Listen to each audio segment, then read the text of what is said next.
This is going to be the book cover.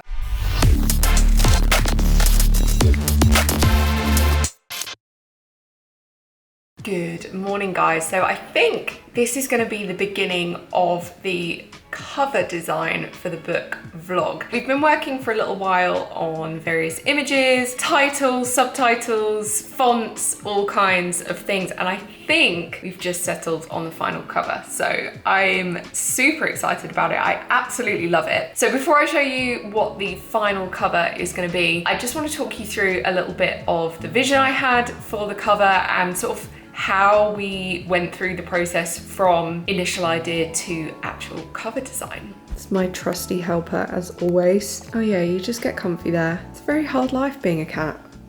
Hi. Hello. Yeah, you go back to sleep. Don't worry about anything. Literally about 5 minutes ago, I just sent an email off to the publisher kind of agreeing with the final cover. So I think we have the final version. There's a couple of very small details in terms of printing that we are going to be looking at, but in terms of design, I think we are there, which is very exciting. I had a vision for what I kind of imagined the cover would look like quite early on in the book process. And what we've ended up with is not a million miles away from that. It is different, but let me show you what I started out with and what we've ended up with.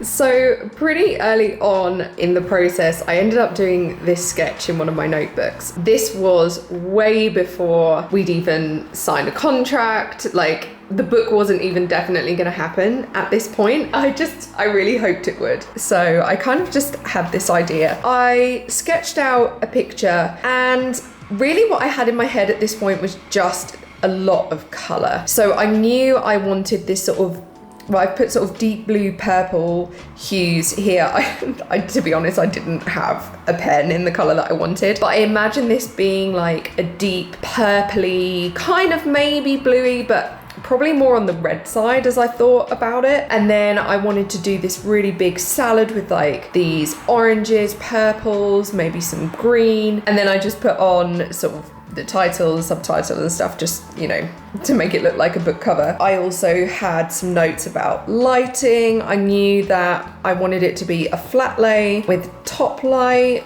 I thought maybe the title could be gold foil. I wasn't 100% sure on that. So yeah, this was an idea that I sketched out probably 8 months ago now, and let me show you where it's gone since then. So initially the publisher asked me to send a few options for images for the cover, and these are the ones that I ended up sending. So we've got this sort of very classic kind of motion shot, and this is an image that I've actually used a lot for Food Photography Academy, so I knew that I wanted to include this one as an option. I then had this sort of more light one with green. I had two options of this chocolate Guinness cake. I had a sort of, again, lighter, more pinky cupcake image. I'll get to these ones last. And then I had a fur image that I'd taken, and I tried to pick ones that had some negative space as well, this sort of C shape that I had shot a few years ago actually. And then we're going to come on to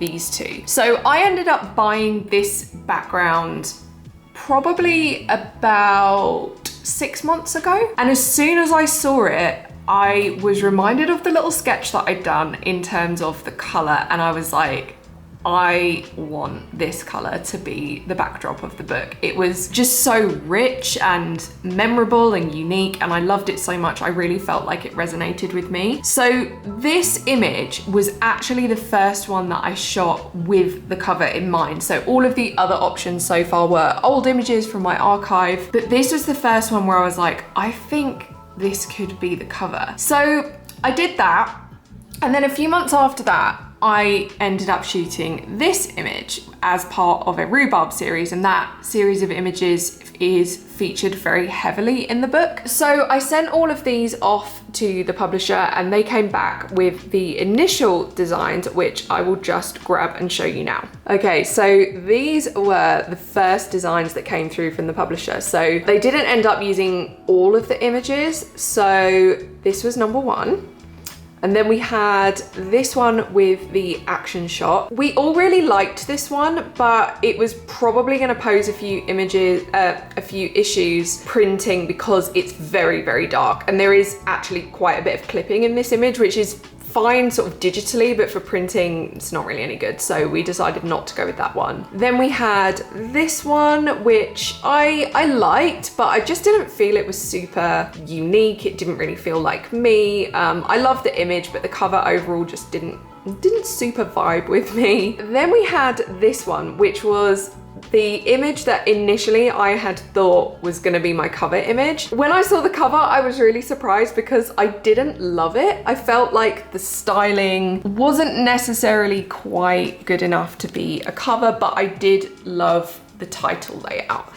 And then I saw this one and I absolutely loved this image. Like, I love this image, and I know that you guys love this image because I shared it on Instagram a few weeks ago and I received so much positive feedback on it. I really felt like this was an image for all of us, so I was pretty sure this was going to be the image, but I didn't really like the title. And then we had, I think, 2 more options. We had this one, which was nice. This was actually the publisher's favorite in the beginning. And then we had this one, which, to be honest, when I saw it, I was kind of like, nah, it's okay. It's nothing special. So I went back to them.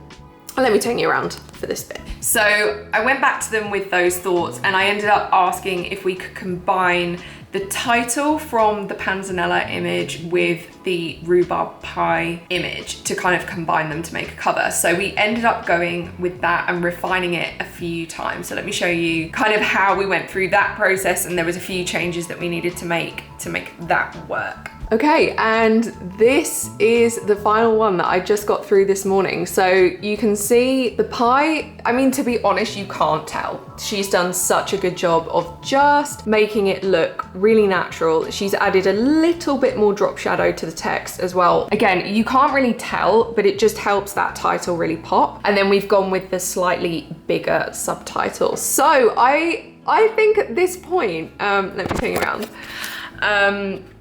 I'm pretty much 100% sure that this is gonna be the book cover.